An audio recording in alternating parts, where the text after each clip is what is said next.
Good morning. It's Chanel. Welcome to Diamond Activator. I'm so excited to bring this to you this morning. And what we have in store, what I have in store for you, I should say, is my process of, my allergies are nuts today. I'm sure as everybody else's is. But the reason why I put this together and the reason why it came to me in a channeled message as I was working on my own empire the second time around. And what most people as intuitives do, we don't realize the magnitude of our impact. And in truth, we don't fully trust. And this is part of the problem that we have, is that we don't trust, ourselves, and we don't understand the reality of what drive is. And so that's one of the reasons why I wanted to put together Diamond Activator, and why I was led to put it together. In totality, I received 20 laws in my 30-year experience with building my first company, which was what I call, my experience with the narcissism realm, and learning as an intuitive how to build wealth in such a magnitude way, but also having real clarity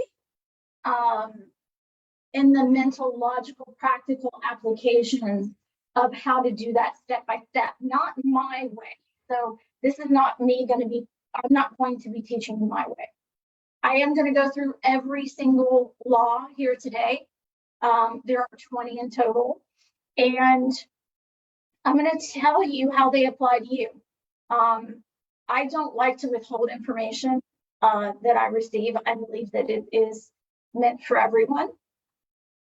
And this is not a universal thing, in the sense of we all have our unique way of getting there. This time period in our lives is very important to do that.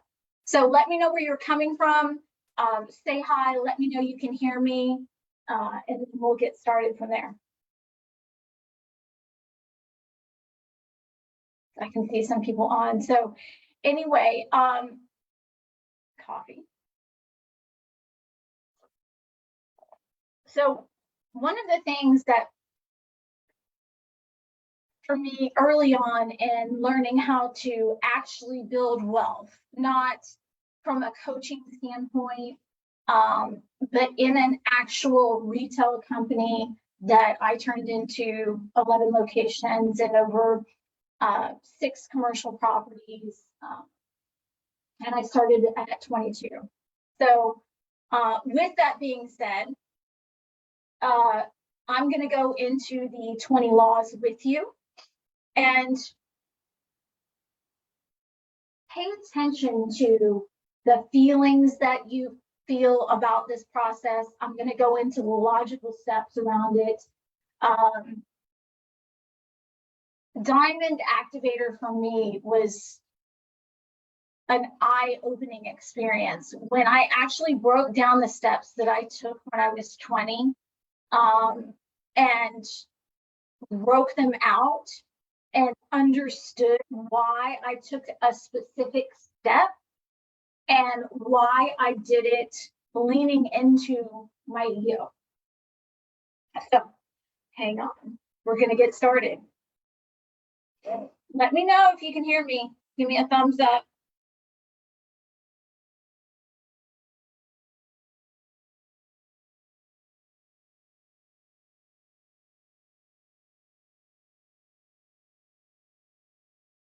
I'm going to let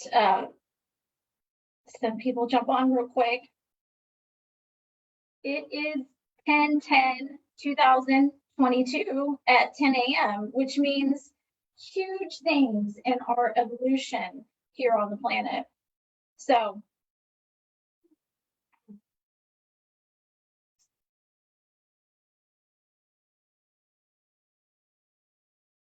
our journey today will be about traversing the terrain of intuition while giving you, like I said, practical application. Not my way. This is, when you actually pay attention to it, is your way of doing it.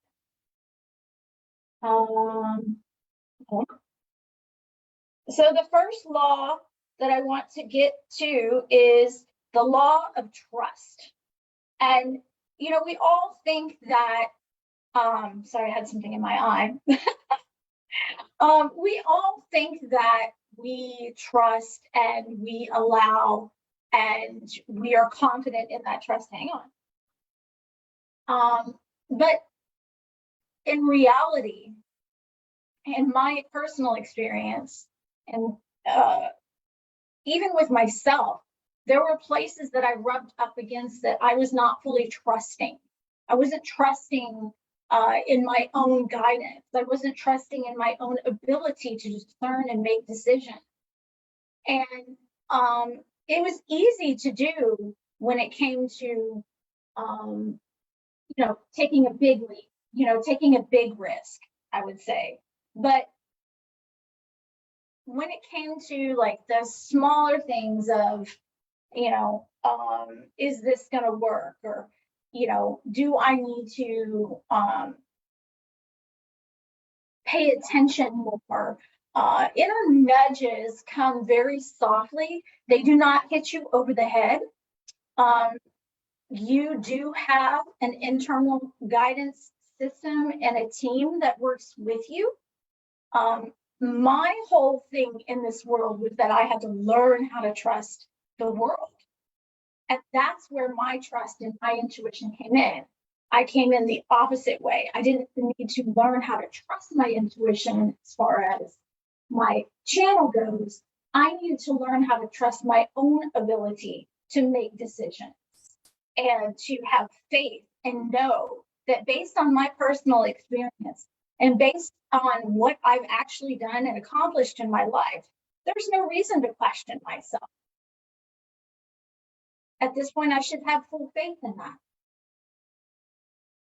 And so this first law for you is going to be about building that trust, that safety net in your decisions, that in the end, everything truly is okay. You will be okay.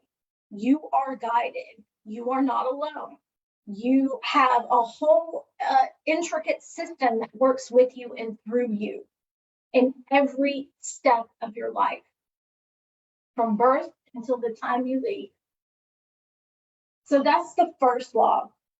And that's where you, when it comes to trust in opportunities, do you overthink your intuition when it comes to opportunities that come into your life?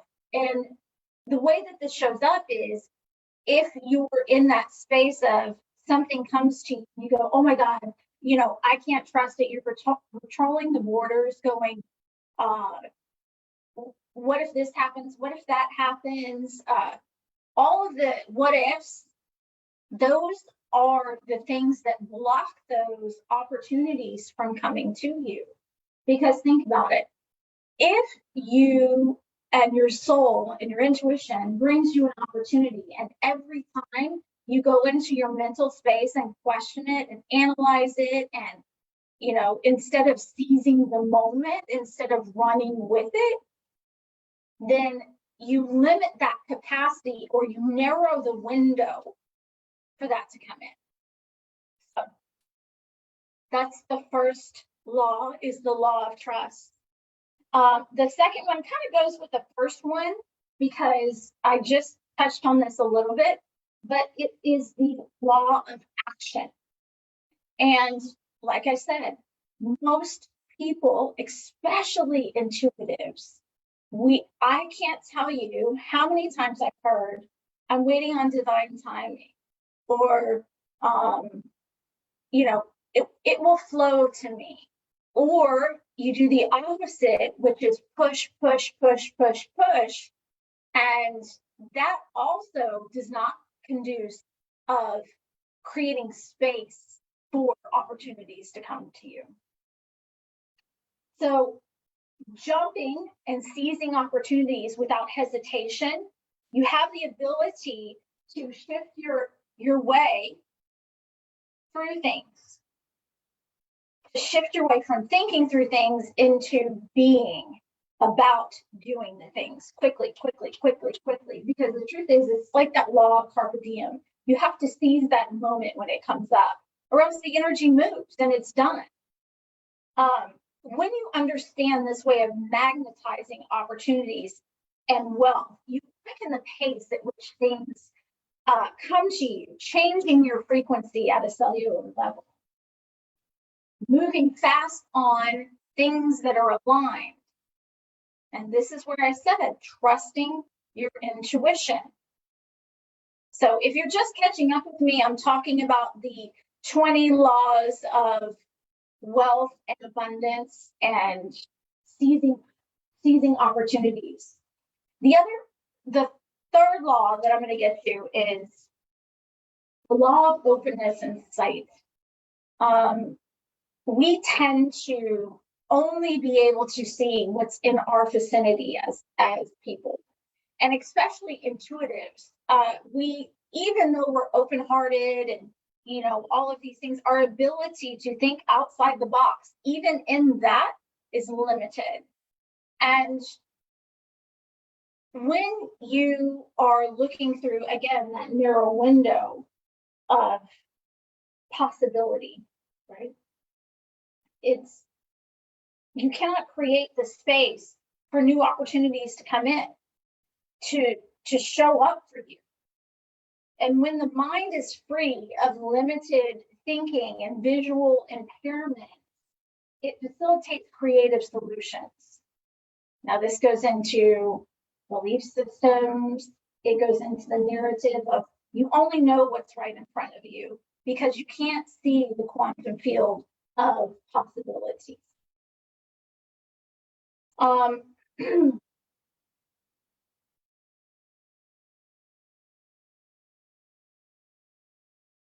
Deep breath, and I'll let myself cook because I tend to speak really fast, and I want you to be able to retain this information. And because like I said, I don't believe in just doing a masterclass and just in the sense of not having them apply and holding back information. I want you to have the information. This was channeled into me 30 years ago. And so I began to break down the steps. So this next one is looking for evidence, the law of evidential proof. We tend to, as people, this is part of our normal deal, we look for evidence of things being wrong. We look for evidence of things that don't work out, especially when it comes to intuitive business. Not so much the case in like a brick and mortar or like a retail space or a spa or something like that. It's easier to shift that paradigm, if you would. Put this over here so I can make sure I see you guys. But what tends to happen for most people is that we look for the evidence to be wrong instead of looking for what is right. And when you shift your focus to actively seeking the negative to be right, it steals the magic. It robs the magic of that intuition, that intuitive creation, that quantum field you're creating, because you're limiting it based on what you have experienced in the past. And when you shift this paradigm, this law in particular opens up the portal for possibilities to be unlimited. And in truth, you want positive and always have. It's just your experience about this life, this tangible world has shaped your reality. And the world conditioning has taught you this, molded you to seek the negative. Even though They both exist side by side, the negative and the positive. Where one exists, the other exists in truth.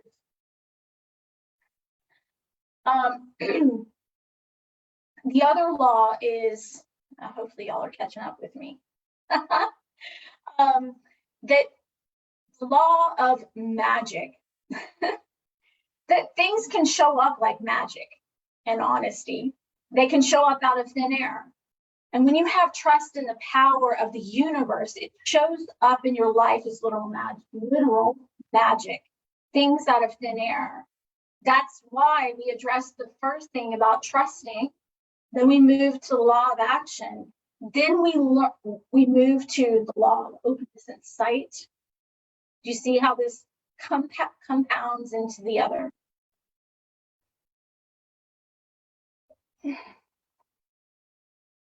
This is the, I'm burping a lot, sorry.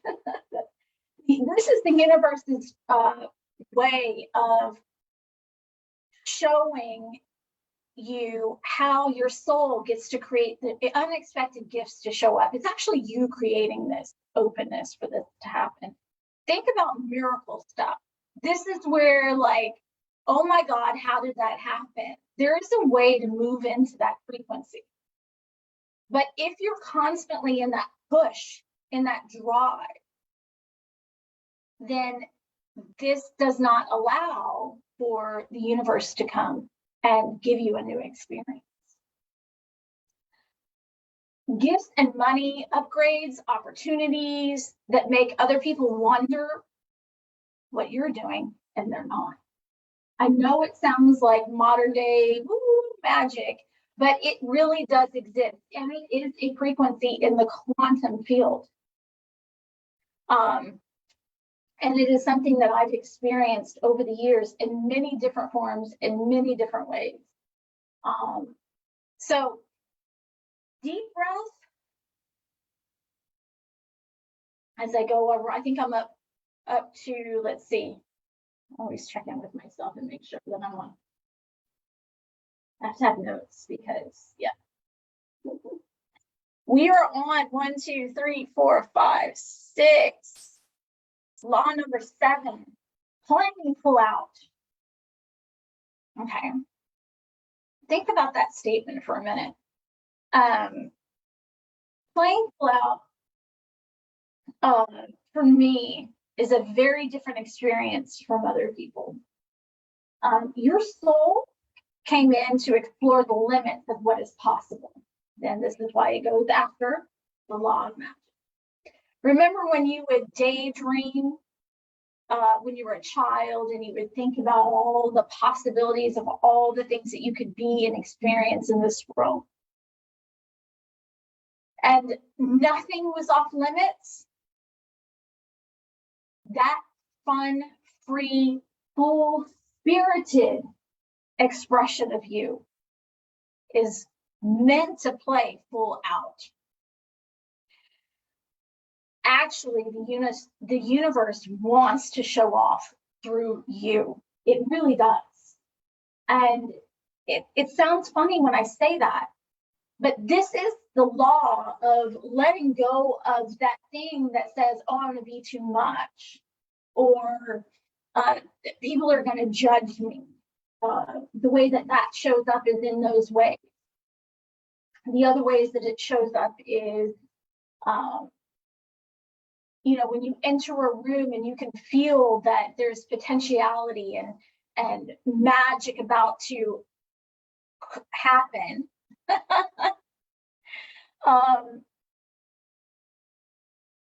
Oh my goodness. So yeah, I was just reading, making sure.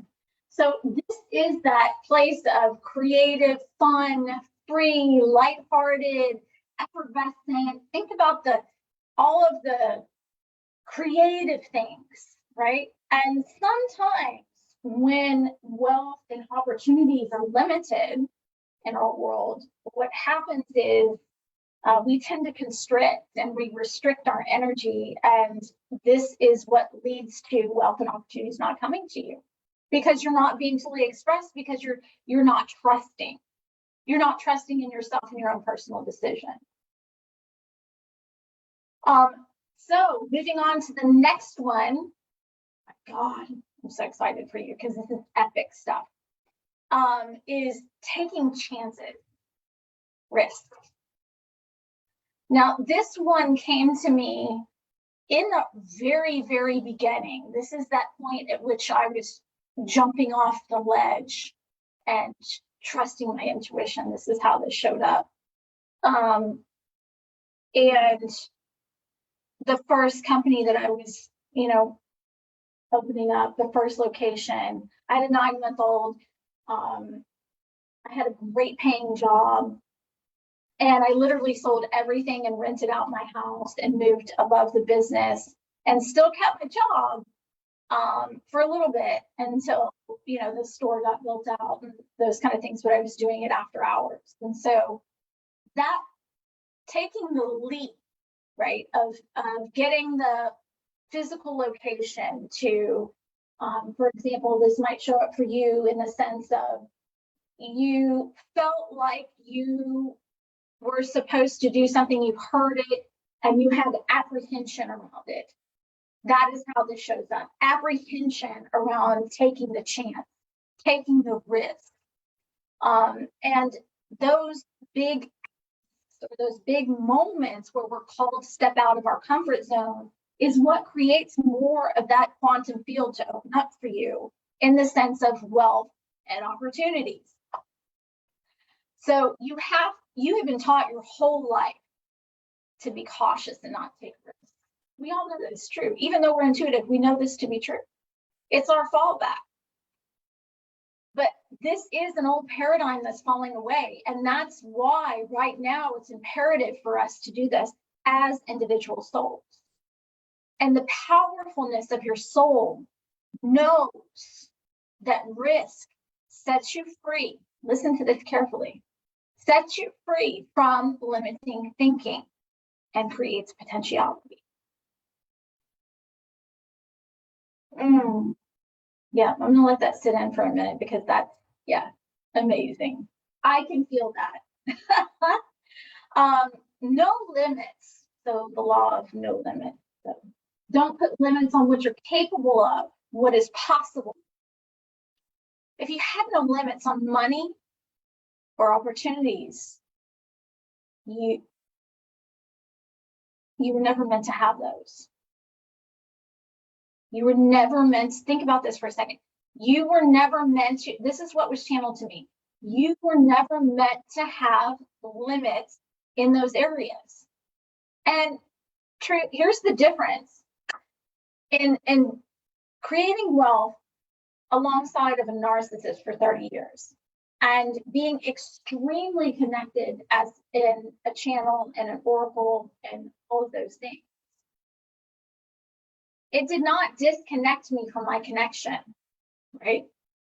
I learned to appreciate the narcissist's ability to create unapologetically. Is it wrong? No. The difference is, and this is what most intuitives struggle with in their businesses, is that their ego and responsibility get in the way. And when you are unapologetic about what you desire and what you deserve, this is what creates that opening to happen. And so I can't stress enough how amazing this was to do in a retail experience and also my spiritual practice at the same time, because I was building both. And so it applied to both, literally. It's insane. The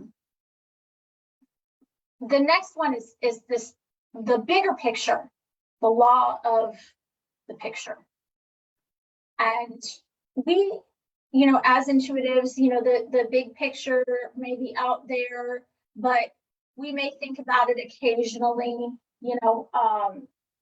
if you're in that space of, well, I have the vision, but if you're not actively taking steps towards that every day with that in your mind, thinking about the bigger picture always, This activates your timeline of the self that you're meant to be. Not right now, but the self that you're meant to be. And all the intentions, the dreams, and the goals should be behind every action that you take and every decision, every step you take. Thinking about that, is this aligned with that bigger picture? And always choosing in alignment every step of the way for that activation to be clear, that you're moving in that timeline, right? Because again, we're trusting our intuition that it's there, because in truth it is. Okay, this next one is the energy of money. Law of the energy of money. And this became abundantly clear to me. It sounds funny when I say that, but it's true. It became abundantly clear to me in watching manifestations show up out of thin air when it comes to wealth and income, literally. Money is just energy. We all heard this. We all somewhat resonate with it. And like I said, intuitives have the most issue with this.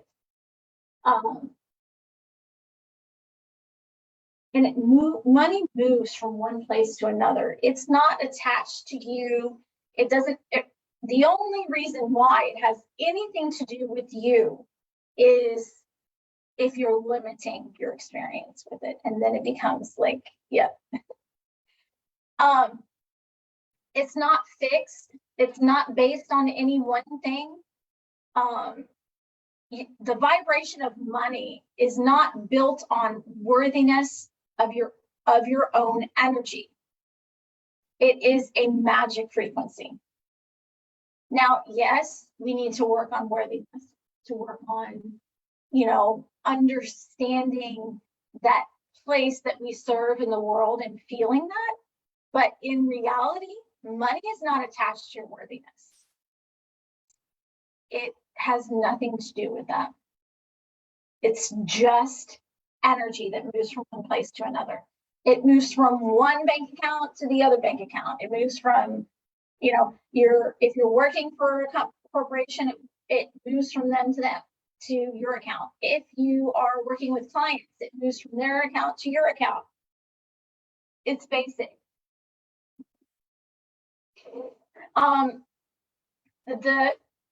The next law is about the energy of God wants you to have more, truthfully.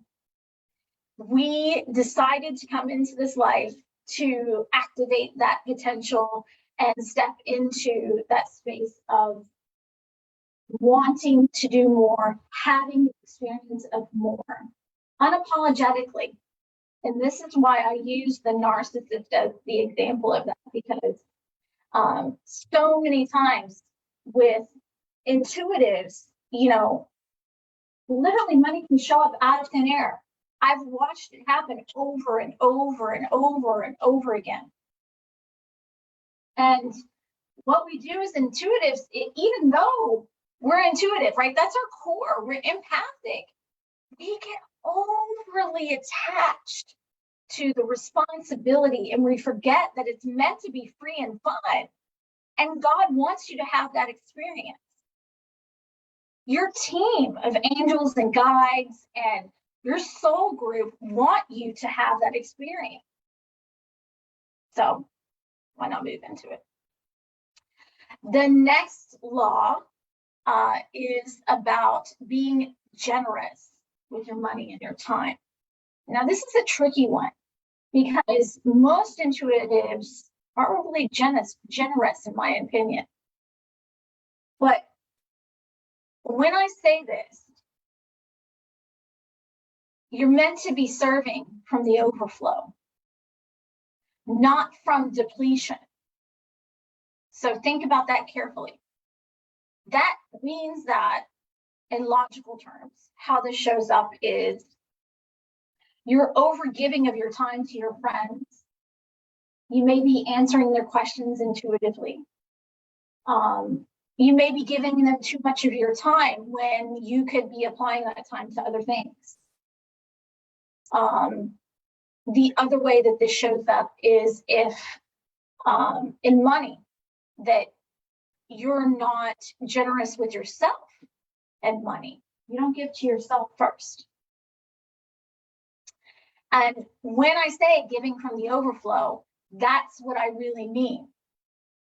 Is these steps are taken out of discernment, using your intuition, trusting your intuition, and knowing, hey, is this right for me to give? Do you ask that when you give of your time, of your money? Chances are you don't. And this is an important step. If you've got leaky faucets all over the place and you're over giving to your clients, you're over giving to your relationship, you're over giving to a lot of things with your time, you're overcommitted. Maybe you're overcommitted. There's a lot of ways that this shows up in the example of what it is. So I'm going to get to the next one, which is, and I hope you're catching all of these laws here. There's 20 in total. Let me count how many we're at. I like to know where we're at here. 1, 2, 3, 5, 6, 7, 8. Oh, we're at 9. We're halfway through. Let me know how you're doing with this. Let me know. Check in with me. You still there? You can hear me all right?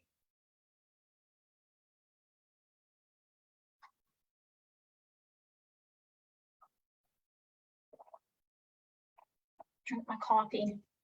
Wake up. So the next law is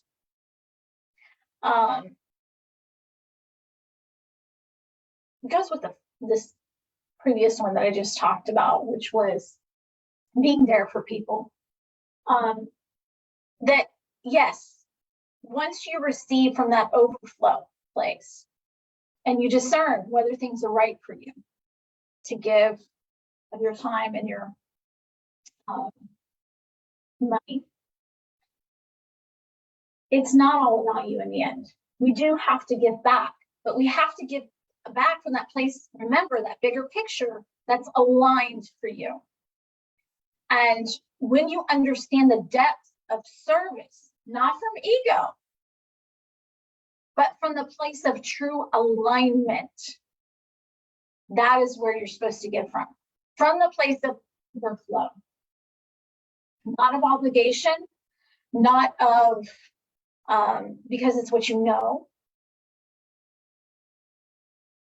And literally, honestly, in my experience with intuitives, especially in business, because you got to remember, I've had both hats, right? I grew my spiritual practice alongside of a brick and mortar retail company, right? And so I learned both ways, the logical way of creating wealth and the spiritual way of creating wealth in tandem, right? So to explain that further, for those of you who don't know, the next one is the law of accountability. And we hear this a lot, but I don't think that we've covered it in depth in both places, okay? So do what you say that you're going to do and be accountable, right? And so this requires thinking about who are you being accountable to? Because if you commit to something and you're overcommitted, right? And you're not being accountable to that bigger picture. Remember the bigger picture. We're always making decisions based on that bigger picture, where we want to be. The bigger picture is that dream, that goal, whether it's to get your business to $1 million, if it's to give back to charity, while creating that, because honestly, that's what this is about. All of those things are the accountability piece. Do what you say you're going to do. And if you set an intention, be accountable to that intention. So the next one of judgment, the law of judgment. This is one that I faced, interestingly enough, in both places. So to clear this up, I faced judgment from spiritual people that judged me for my ability to earn money easily. And then in turn, in the retail business, in the commercial business, I was judged by logical thinking people for using my intuition. So I was straight up the middle. And I was limiting, right, my expression, back to the thing about playing full out, right? I was limiting my expression here based on shame. And so I want you to look at the places where you judge others for either wanting to have what they have or judging the way that they've created their wealth, because both can be true. And just because it's a what I call commercial business, like a spa or clothing store or whatever, the person behind that may have been intuitively led, but we may judge it as ego. See, the ego likes us to judge and stay in tension and friction with not receiving, okay? That's that thing about limited perspective, right? The next one is the law of leverage. Honestly, because, and we're moving down the list, right? So at this point, we've already created overflow. We've already created magic money. We've already created opportunities to show up out of thin air. We've already began to play full out. We've already accepted the fact that we are here to create and do more. We have managed our time with people. We've managed our money with people. We've cleaned up our loose ends, the leaky faucets around money. So the next place is the law of leverage. Leveraging your money to work for you. And this is also another area where I find that intuitives are lacking. I can't tell you how many conversations that I have with intuitives around, well, are you investing? Are you saving? Do you have a clear idea of what you want to invest in? What your next money goal is? Very clearly. Because thinking I just want $1 million isn't going to cut it. And just relying on your own resources, right? Like, for example, just relying on your coaching practice without diversifying your income is not going to get you to the goal that you want to experience in life. And I know without a shadow of a doubt, most intuitives have a huge calling on their life. And you can't do that with a cap on money. You can't do it. It's impossible. And so when you start building that wealth, right, then you can begin to, oh, I want to give to this charity, or I want to set aside a savings account for retirement or for a new business that you may have thought about opening up, but you can't because you're in the perspective of you're only here to do one thing. Leveraging money. Let me give you another practical example of this. I had a client who's in, he's currently my client, in real estate. He has a real estate company. And it was time for him to start doing other things. He wanted to start working with men. But he couldn't do that because his time and his ability to create the space for his coaching business to open up wasn't there. So he took on a partner in the real estate business to allow him to have the space and the money in order to create his coaching practice for men. That's what I'm talking about. The thinking outside of the box, right? This is that playing full out thing. Deep breath. Just to give you like, it's important that I give you practical application for these, okay? And the next one goes with leveraging your wealth, is letting your money work for you. Truth, money likes money. Do you keep cash in your wallet? Do you have savings, or are you always depleted? And most of the time, you know, as coaches, we're investing in other leadership and other mentors and things like that, which is important. But if you're always at your last dollar, you're always at your last, like, there is a reason for that, okay?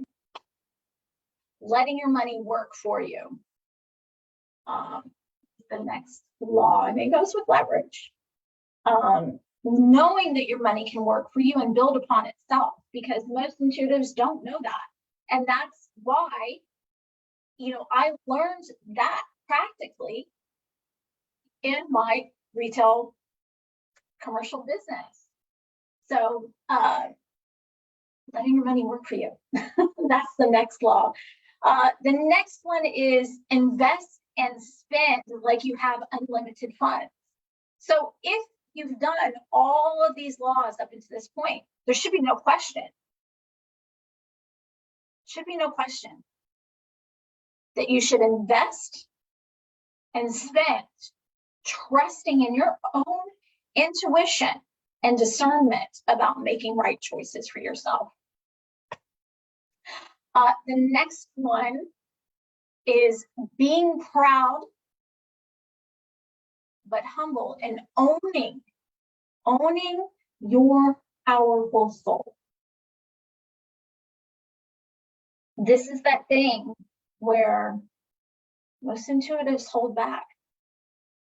Even, you know, 6- and 7-figure coaches hold back for the sake of relationships, for the sake of family, you know, and we are not meant to hold back in this life. In this lifetime, in this reality, it is about playing that card of being fully expressed.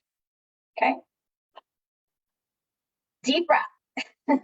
Those are the 20 laws around wealth and opportunities. And if you just are catching up with me, go back and listen to them all. I gave you all of them in detail and how they show up in your life. And what I want to say to you is that it is part of my global mission to work with intuitives to create wealth and build their wealth while teaching them how to diversify. Given that I have these two experiences, and then I will also tell you what's so ironic about that is I was also born into those two experiences where my dad had wealth, so I went to the best schools, but I shopped at Goodwill. And so in all of my life, I've had these two polarities between wealth and no wealth. And so it taught me to not be attached to either of those things, but to clearly define the laws and the boundaries around what that is. For those of you who are new to my work and haven't had the experience of who I am and what I do, I've had 30 years of coaching with people. I've had 30 years of building a commercial business, multiple retail locations, owning those commercial properties, building them from the ground up, multiple strip centers, housing complexes, all of that, as well as being booked out in my spiritual practice 3 to 6 weeks out, and having that experience too. And so the two combined, and if you look at everything, it's always this balance between both worlds, really led me to have this unique perspective around how wealth shows up for intuitives, and how intuitives really hold and in past hold ourselves back in wealth. And my ability to put on different hats and different roles in that position allowed me to understand this in depth. So the Diamond Activator program, if you're interested in that, starts at the end of the month, October 30th. And I will actually go over these laws more in depth live, like I'm doing here, and do some hot seat coaching around those.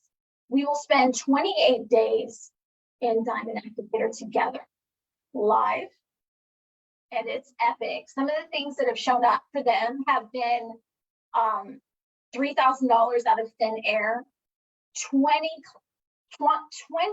client contracts show up before the class. This is all before the class. Like wealth being manifested in the sense of income coming in. We had cars show up. I'm not kidding you. One of my clients had $69,000 show up, and she also received a bonus on top of that. Then in addition to that, I've had people pay for the masterclass when I taught it previously. That I just finished it actually. I believe in July I finished it. No, in the early part of September because the kids just went back to school. Anyway, and so she received $10,000 in her mailbox that day. So if you're interested in signing up for Diamond Activator, it is $333 in my group container. If you're interested in working on something that I call poverty vow release, which was where I go in and look and understand what your money set point is based on past life experience, past lifetimes, past generational healing that needs to be created, that is $555. If you're interested in putting a bow together and creating that magical dynamic, then that is $777. And I will PM me for the links for those. But I didn't touch on the poverty vow release. It is just as powerful, in my opinion, and creates an epic shift. Most intuitives are not aware. Even 7-figure coaches, 8-figure coaches, multimillionaires do not realize that we have a money set point within our body that is based on past lifetime experience of stories that we have created around wealth and experiences. And when I've done this in the poverty vow session is one on where we rewrite the stories of your past lifetime experience. So if you're interested in that with Diamond Activator, please let me know. But otherwise, I am thrilled that I got to offer this to you this morning. And like I said, my goal is to help you move in alignment with your set point, your actual set point in your body. And I love you all. You are powerful beyond measure. And like I said, Diamond Activator starts October 30th. So thank you for sharing 1010 with me and the infinite abundance that we all are. And I will talk to you soon. All my love. Bye.